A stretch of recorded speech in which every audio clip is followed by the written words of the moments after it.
Dati nakatira dyan sa kabila. Mabait yun. Pinapakopya ko ng exam nung bata kami. Hello? Si Nicoy, ang bagong miyembro ng grupo ninyo. Ha? Anong pinagsasabi mo, Tay?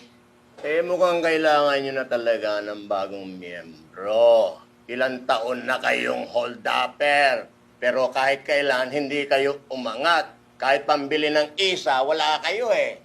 Pero kapayang sa buong kasaysayan ng mga kriminal sa Barangay Usay, wala namang grupo nagkaroon ng 4 na members. Never. Oo nga, Kapaeng. Isang grupo, 4 na membro. Ano to, basketball? Basketball? Tay naman eh. Lalo kami pagtatawanan yan eh. Wala pa akong experience sa pang-hold up. Pero mabilis naman ako matuto eh. Tsaka nag-research na rin ako. Natutunan ko na maraming pwedeng gawin sa pang... Research. Walang silbi research mo sa kalsada. Kapaeng, wala akong tiwala dito. Yung mga rich kid to eh.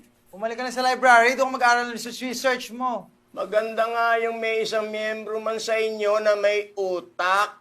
Hindi kagaya ninyong tatlo, sabak ng sabak, hindi nag-iisip. Kapaeng, ganun talaga pag mang-hold up. Kailangan buwan loob mo. Ay wala namang nagsiseryoso sa inyo na hinuhold up ninyo. Ginugol